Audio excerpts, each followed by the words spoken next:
If you don't take risks, there are no champagne. Yeah. Multiple occasions. Like the first time. There it is, ladies and gentlemen. The first appearance. The first appearance of the point down in the UFC from Max Holloway. The point down, as far as I'm confirmed, is the 6'7" of MMA. It's MMA brain rot. I feel like I'd almost rather hear about John Pork again. It's an emote.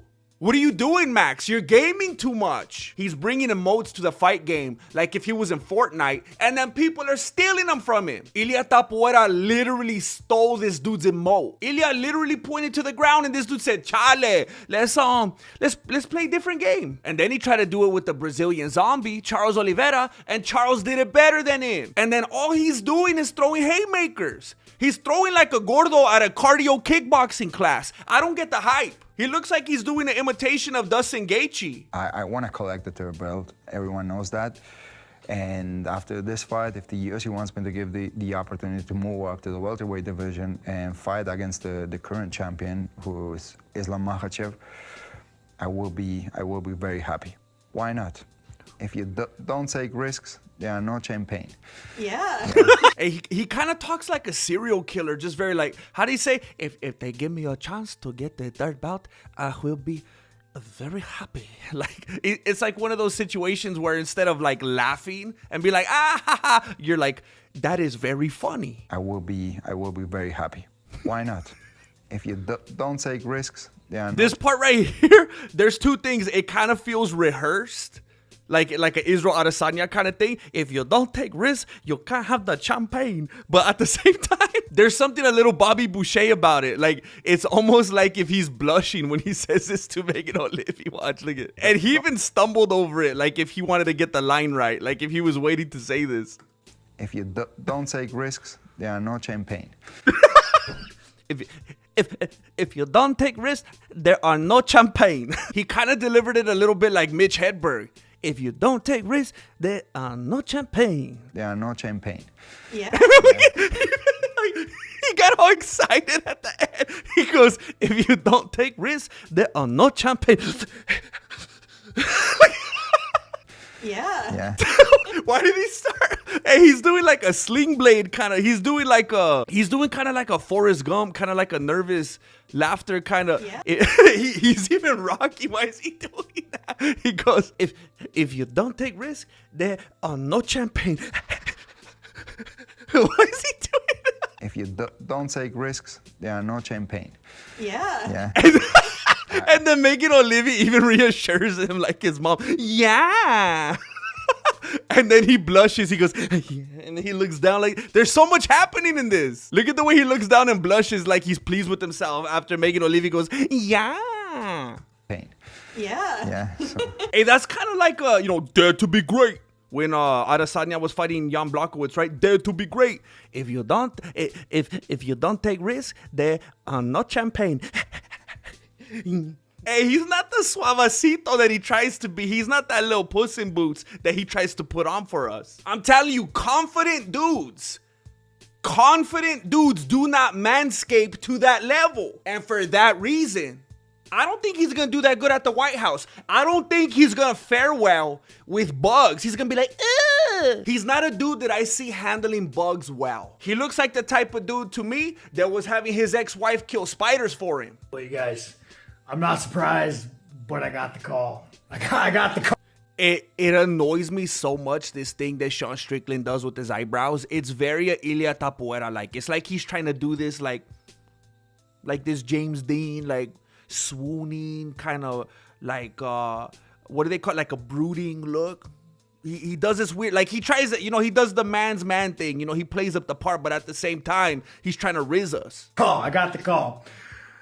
The UFC higher-ups called me, the big names. They said, Sean, I gotta apologize, but you're not Israeli enough to go to UFC 250 Israel edition. The White House didn't clear you. And I'm not really surprised, I'm not really surprised. So, I think moving forward, I would like to just apologize to Israel. I'd like to say I'm sorry, I'd like to apologize. He apologizes a lot.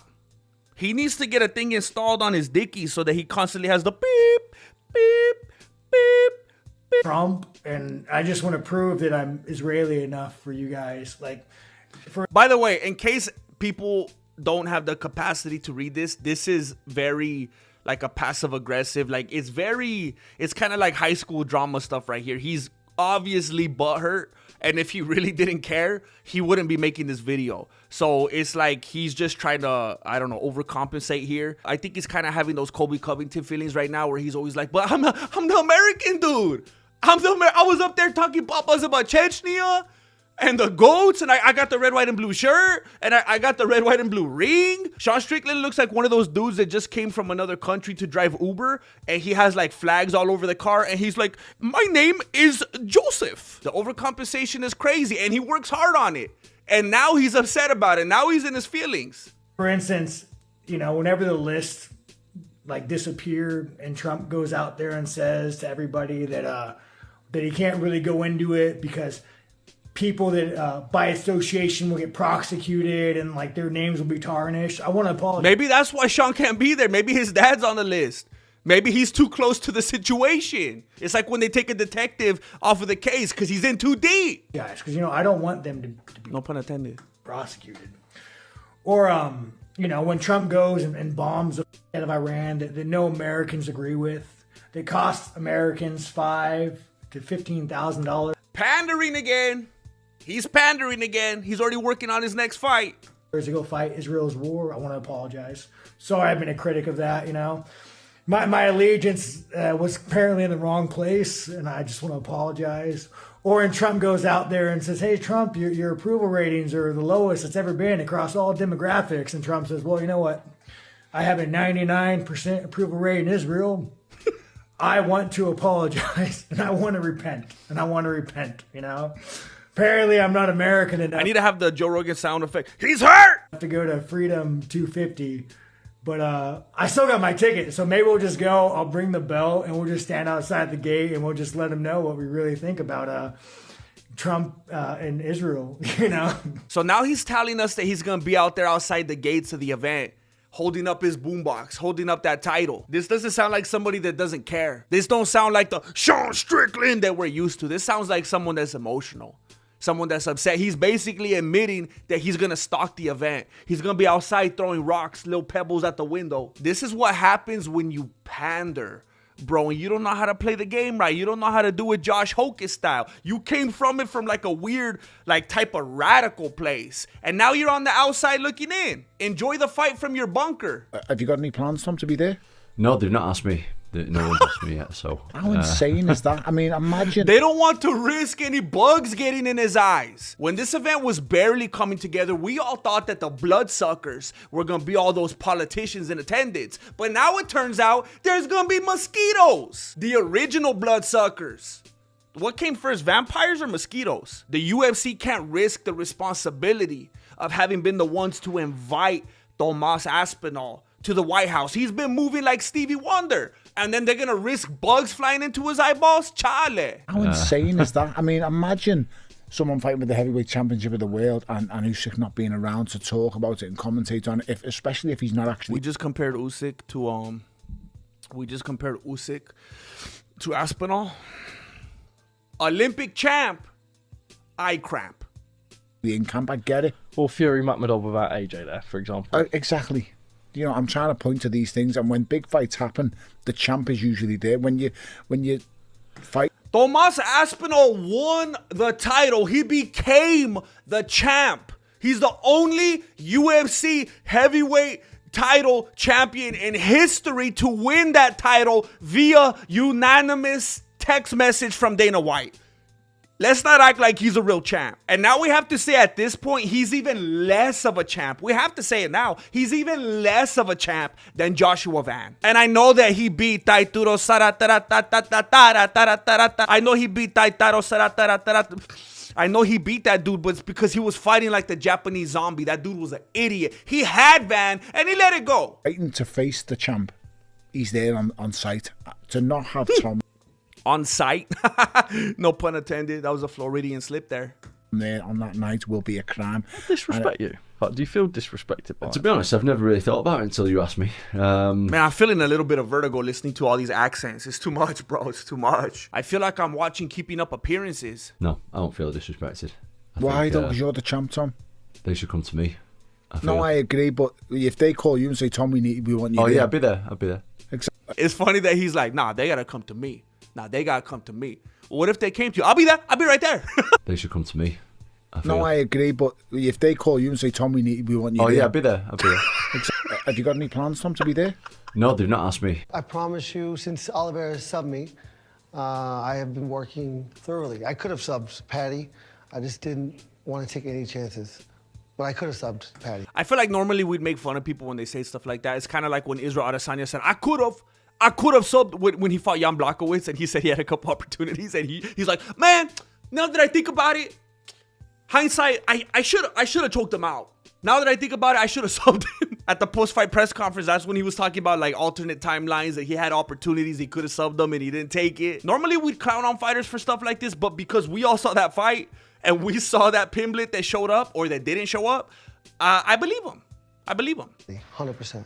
So instinctually, if there's an opportunity to wrestle up, Is that an A for Anik? No way, dude. No way. That's got to be something else. Maybe I'm making myself look like an idiot here, and that's like a big fashion statement, and that's like a new brand or something that I'm not aware of. Is that an A for Anik? Is he out here moving like Alvin and the Chipmunks? offensively, you're more than willing to take that. Well, I mean, so if you consider my Patty Pimblet fight offensive wrestling, then yes, I will be doing that. We got to pay attention to this right here. I just didn't want to take any chances. This is what I've been telling people. If he comes into this fight against Ilia like he did against Fiziev, I'm not going to take any chances. I'm not going to take no chances. I'm going to play it straight. I'm going to play it boring. Even if it gets some boos. I keep telling you, if he comes into the fight like that, and look, he's already in that mindset right now. I don't want to take any chances. And when I watched the Patty fight, because I had picked Gaethje to win, I was like, dude, you look like you're doing that caution to the win thing a little bit. It looks like you're taking some to give some, and it looks like it's affecting you a little bit. But to hear him say now, I don't want to take any chances, it's like, maybe we should believe him. When he was saying, I felt his punches, and no matter what it looked like, I was doing a little bit of that Josh Hokett, you know? I was playing it up. I was playing possum. I knew I could take it. So to hear him articulate that even still now, and now he's not even talking about the striking, he's talking about the grappling. Woo! So Arman's wrestling Tony Ferguson on June 13th. Kuat Khamitov on July 11th, and Colby Covington July 18th. Who is this Kuat Khamitov? And why is he holding his hands up like a boxer? Is he even a wrestler? You got to give us people that we know, bro. That's the whole fun of this RAF thing. Arman needs to wrestle someone like Larry Wheels, Bradley Martin, the Schmo. This is some punk stuff right here, bro. You can't be talking like that. You're trying to get a title shot after this White House event, and you're going to be going around talking all soft like this? You're over here looking at Alex Pereira's butt cheeks and talking about him for 2 weeks, and then you're talking about how you're so scared of Ilia. How are you going to get a title shot like this, bro? Volkanovski and some of the pitfalls that they fell in against Ilia Topuria. Well, don't be disrespectful, John Anik. The UFC should have never allowed that fight to happen. Volkanovski took that fight like less than 4 months after being fully concussed, because he took a fight on super stupid short notice when he was way overweight and had to deplete himself Khamzat Chimaev style. This is disrespectful, bro. And people forget that Volkanovski dominated Ilia round 1 and was dominating Ilia round 2. And then he just happened to get caught. He had Ilia busted open in multiple places. Is there one thing worth avoiding with this guy? Yeah, don't take a short notice fight in a bad weight cut and be concussed when you fight him. I am a Volkamaniac. You don't have to answer a game. It's obviously question. position. It's position. Yeah. But if they got, I said it earlier, they got compromised. They got put on their back foot. They got put on their heels on his second shot when he was in the middle of a 5-punch combination. That's something that I cannot do. Yeah. I will move forward this fight. I've told you before. You said it. You said. Well, don't move forward though. like don't move back, but also don't move forward. Like maybe move to the side, bro. Pick a side. During my last fight, I do believe that you have to move forward, and if that puts me into more dangerous positions, then I have to do that still. And this is how I will fight this fight. Volkanovski and some of the pitfalls. Just more proof that Khabib is the GOAT. Makhachev, now I'm not playing it because you guys don't understand Dagestanian language, but what he's saying is that Makhachev's mom wants Makhachev to retire. And she said, why can't you be more like Khabib? She said, he listened to his mom. He listened to her, but you don't listen to your mom because you don't love your mom. Makhachev's mom wants to set a private meeting. This is all true, by the way. You could go look at it. Makhachev's mom wants to set up a private meeting with Khabib and pick his brain a little bit and figure out how they could get Makhachev to retire. Everybody that's saying that Makhachev is the GOAT right now, that Makhachev could be Khabib, even Makhachev's own mother is saying, why can't you be like the GOAT? Why can't you be like Khabib? I wish he was my son. I didn't mean that. I watched too much Days of Our Lives. I'm sorry. Alex Pereira expects to be roughly 242 pounds on his heavyweight debut. Oh, so he's an idiot. I think a lot of like casual type-minded people think bigger is better. He's going to come in like Thanos. No, he's not playing to his strengths. He went from chama to chamaco. At least he got the booty.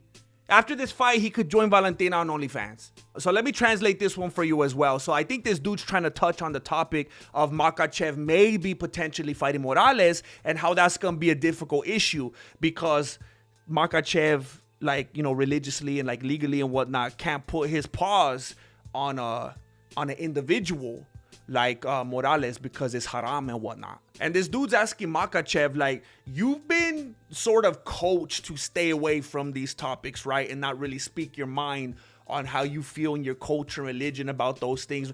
Because like people in the Americas, because Makhachev spends a lot of time over here, people over here really tend to promote and applaud and love that type of coat of many colors sort of mentality, if you know what I'm saying. And Islam said one of the reasons I love my home and my country is that there's control over these things.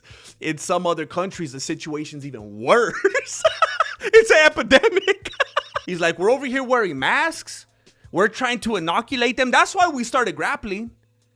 It was a form of conversion therapy. That's why we started getting rough over here in the mountains. He's like, you see, you got the Brokeback Mountain and you get the Dagestanian mountains, totally different ends of the spectrum. And then he's like, you know what is interesting that they want all of us to, you know, come into places like the UK and stuff like that. And they don't realize that the values that we hold are entirely different. You know how a lot of the homoerotic individuals want us, you know, all the bleeding hearts, they want us to come in to places like the UK and Ireland and stuff like that. And they don't even realize, all these people, that they're the kind of people that we're gonna do away with. Strickland is either doing this, what he's doing right here with people like Donald Trump, or he's doing it with the fans. Always constantly pandering, always trying to get that photo up, always trying to get whoever in his corner. He's a pick-me girl. Sean Strickland is a perpetual pick-me girl. Justin Gaethje 22nd slam KO in his amateur MMA debut 18 years ago. Also, the last time he fought outdoors. Let this be an indicator, ladies and gentlemen.